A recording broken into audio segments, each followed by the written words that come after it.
Dans cette série de DIY on Wheels, une Austin Cooper S de 1964 reçoit une restauration body-off. Dans l'émission précédente, Carl a replacé les carburateurs. Maintenant, il va achever complètement la suspension.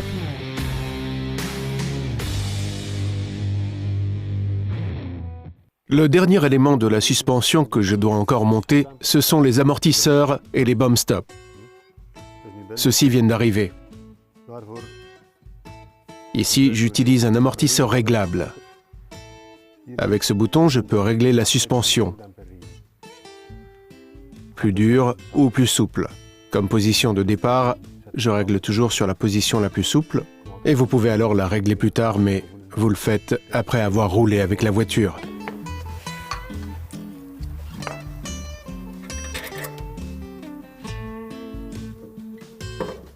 Il vaut mieux aussi placer le bouton de réglage à l'avant. Vous y accédez ainsi aisément. Carl fixe ceci dans le haut aux brides supplémentaires qu'il a placées sur la carrosserie. Il l'a fait encore avant que le body soit repeint.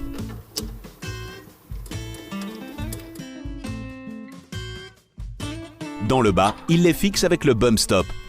Pour cela, Carl a dû agrandir un peu le trou pour les bump stops originaux.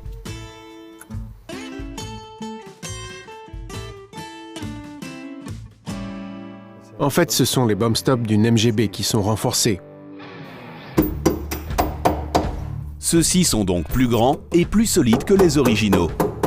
Ils amélioreront le comportement routier, ce qui n'est certainement pas superflu quand on roule en rallye.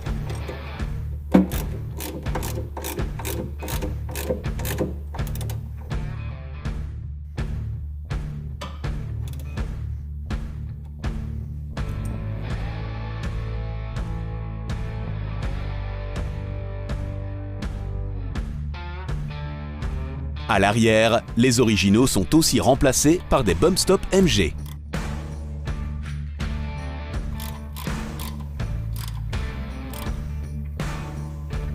Voilà. Ceci est le bump stop arrière. Je viens juste de monter celui à l'avant. Lorsque la Mini sera à nouveau déposée tout à l'heure sur ses roues, cette roue sera plus haute et juste pas placée contre. Ceci accompagne l'amortissement et corrige les tendances au roulis de la voiture. Avec les bump stops standards, la voiture a encore tendance à plonger quand vous freinez et accélérez. Et dans les virages également, vers la gauche et vers la droite. Ceci y remédiera, en collaboration avec ses amortisseurs avant. Les voitures de rallye d'usine étaient aussi adaptées en ce sens. Ceci procure une tenue de route plus stable. Et bien entendu, ceci est aussi monté de l'autre côté de la voiture. Maintenant que la suspension est totalement prête, Carl peut aussi remonter les roues. Les jantes correctes sont également arrivées. À l'origine, des jantes Mini Light étaient montées sur cette Cooper. En fait, celles-ci sont trop récentes par rapport à l'âge de la voiture. J'ai alors cherché les jantes originales, telles que montées sur les voitures d'usine. Celles-ci comportent des trous ronds et le bon numéro y figure, c'est le numéro d'usine. Elles font 4,5 pouces d'épaisseur. Elles sont un peu plus larges que les jantes originales de la Mini. Ce sont donc les bonnes. J'ai également fait monter un nouveau type de pneus de course. Ceux-ci sont réédités et procurent un joli look racing. J'ai également fait sabler et laquer à la poudre les jantes. Cette fois-ci en blanc, la même couleur que le toit. Les jantes des voitures d'usine avaient toutes d'autres couleurs.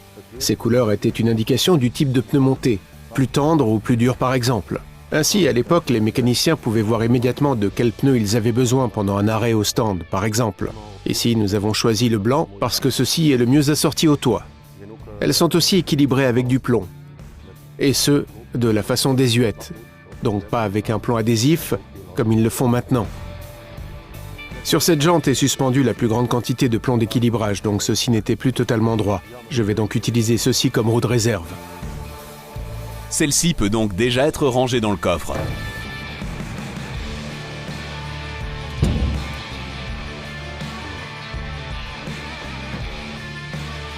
Lorsque vous montez une roue, vous devez aussi toujours regarder le sens de rotation. Sur certains pneus, cela ne joue aucun rôle. Gauche ou droite, c'est pareil. Sur ces pneus, cela joue bel et bien un rôle. Ici figure l'indication. Ceci doit donc être monté correctement, dans le sens de votre conduite. C'est important pour évacuer l'eau par le profil du pneu. Il y a donc 2 pneus de gauche et 2 pneus de droite. Naturellement, vous ne pouvez emporter qu'une seule roue de réserve, mais cela importe moins. Mais donc, il faut bien faire attention.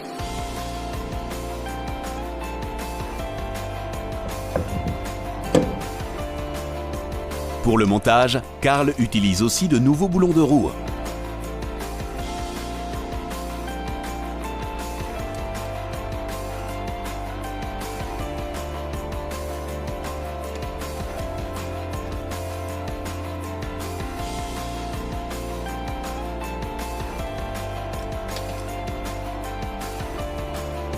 Après le montage, les boulons de roue doivent aussi être toujours serrés sur le couple. Sur une Mini, il s'agit de 80 Nm.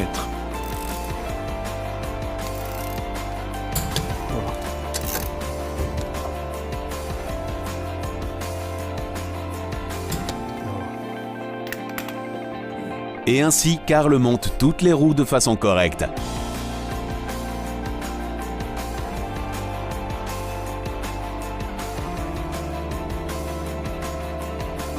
Maintenant, l'empattement est entièrement prêt. Le nouvel échappement a été livré avec les amortisseurs et les bump stops. Karl peut donc aussi le finir.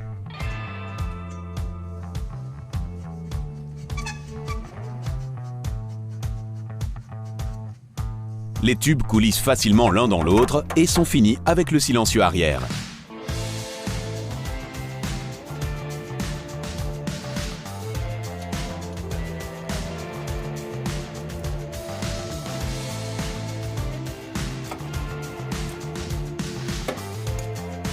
Pour cette Mini, j'ai choisi un échappement central.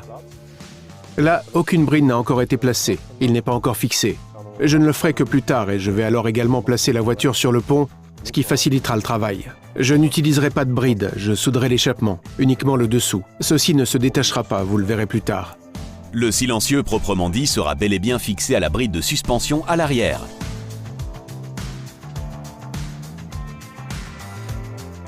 Et ceci est aussi déjà prêt. Maintenant, je vais monter le démarreur. Ceci est le démarreur original, je l'ai fait réviser. Pourquoi j'utilise l'ancien? Eh bien, ce démarreur comporte un millésime. Ici, vous pouvez voir le chiffre 64. La voiture date de 1964, ceci est donc le démarreur original de cette Cooper. C'est pourquoi je l'ai fait réviser et repeindre. J'applique encore un peu d'huile sur le mécanisme.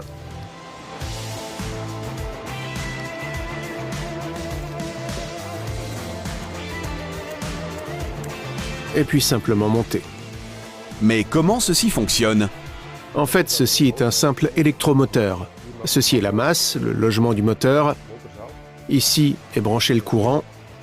Lorsque vous démarrez, le courant arrive et l'électromoteur se met à tourner. Le Bendix vole dans la couronne de démarrage et emporte le moteur. Ceci jusqu'à ce que le moteur démarre. Une fois que le moteur tourne plus vite, le Bendix ressort et le moteur est lancé.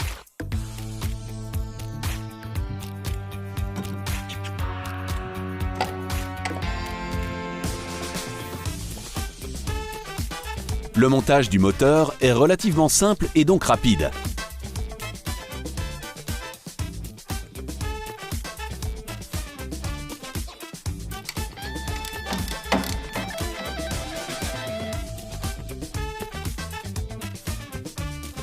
Karl peut poursuivre immédiatement avec le reste du circuit de démarrage, étant donné qu'il utilise les pièces originales. Le démarreur est monté, maintenant je vais monter le relais de démarrage.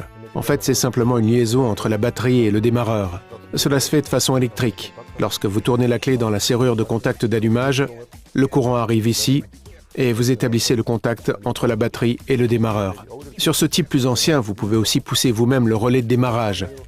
Vous pouvez donc aussi démarrer la voiture manuellement. C'était pratique pour le mécanicien. Alors qu'il travaillait sur la voiture, il pouvait tester si elle démarrait ou comment se faisait l'allumage. Mais le danger était que si la voiture était encore en vitesse, la voiture était partie, n'est-ce pas?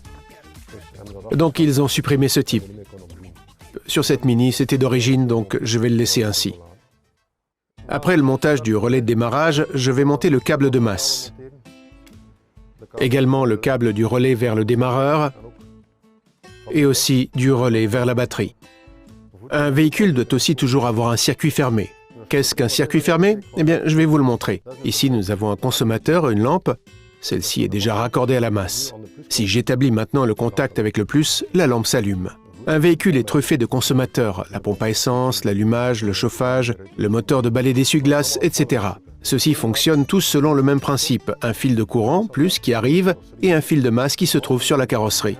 Normalement, un fil retourne aussi vers la batterie, mais sur un véhicule, ils ne le font pas parce qu'il y aurait trop de fils. C'est pourquoi ils utilisent donc la carrosserie comme masse. Ceci est en quelque sorte le fil qui retourne vers la batterie. Maintenant, je vais monter le câble de masse, donc aussi la liaison entre le démarreur et la carrosserie pour réaliser donc un circuit fermé. J'ai entièrement nettoyé ce câble de masse. J'ai enlevé un peu de peinture sur la carrosserie pour obtenir une bonne conduction, car la peinture empêche le courant de passer, alors que le métal à nu, lui, le fait bel et bien. Pour éviter que ceci rouille à nouveau, je vais appliquer de la graisse cuivrée. Quel peut être le problème avec une masse rouillée? Eh bien, le moteur démarrera plus lentement parce qu'il ne reçoit pas les 12 volts entiers de la batterie et que la résistance est donc trop forte. Cela peut aussi devenir trop chaud. C'est pourquoi vous devez toujours veiller à une bonne connexion de masse, tant sur la carrosserie que sur le moteur. Maintenant, je vais réaliser cette liaison.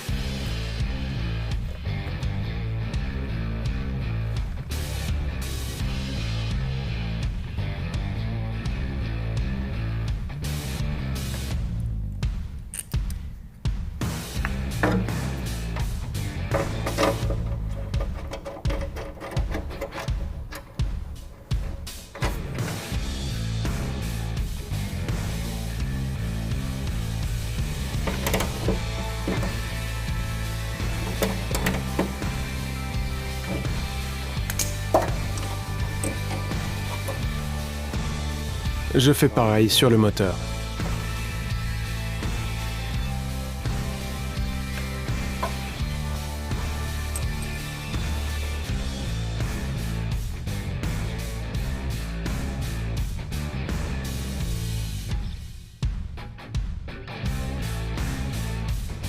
J'applique aussi de la graisse cuivrée sur le dessus pour combattre l'oxydation. Ce câble de masse est aussi nécessaire pour relier le moteur à la carrosserie, car le bloc moteur est en fait entièrement posé sur des caoutchoucs et ceci ne laisse pas passer le courant.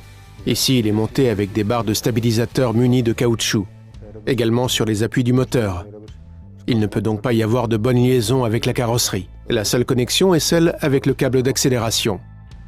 Donc si le câble de masse est mauvais, il utilisera le câble d'accélération comme masse. Mais c'est seulement un câble très fin, il va donc fondre immédiatement. La pédale d'accélération reste coincée et ce n'est pas le but.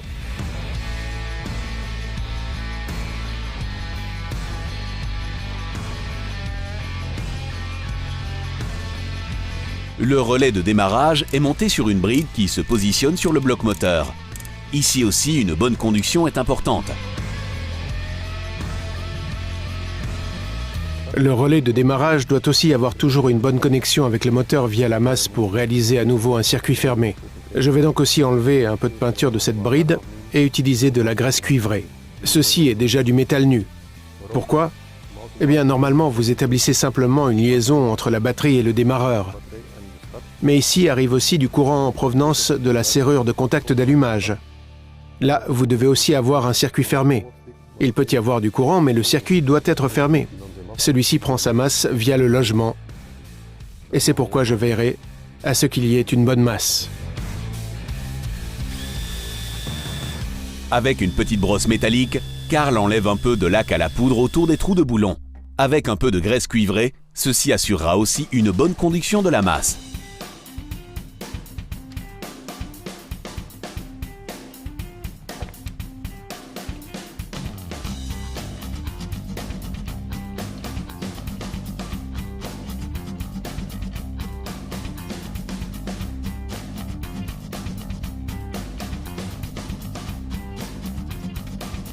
Et ceci maintenant est la liaison entre le démarreur et le relais de démarrage.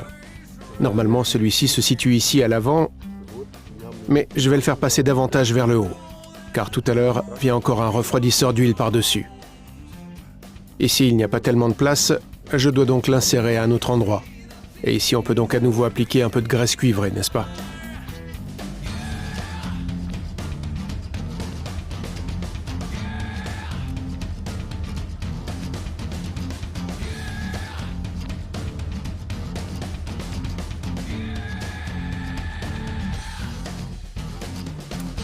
Lorsque celui-ci est raccordé, Carl prévoit aussi un long nouveau câble qui établira la connexion avec la batterie. Et ainsi, ce câble disparaît aussi sous la voiture jusqu'à l'arrière vers la batterie qui se situe dans le coffre. Ici débute aussi le faisceau de fil qui alimente en courant tous les consommateurs dans le véhicule. C'est le départ. Ici vient la batterie par-dessus, et ici se poursuit le faisceau de fil sur ces deux connexions. Et celui-ci sert à activer le relais de démarrage via la serrure de contact d'allumage sur le tableau de bord. Et ainsi, la base du circuit de démarrage est également déjà prête. Dans l'émission suivante, Carl place le refroidisseur supplémentaire et peut déjà contrôler la pression d'huile du bloc moteur révisé.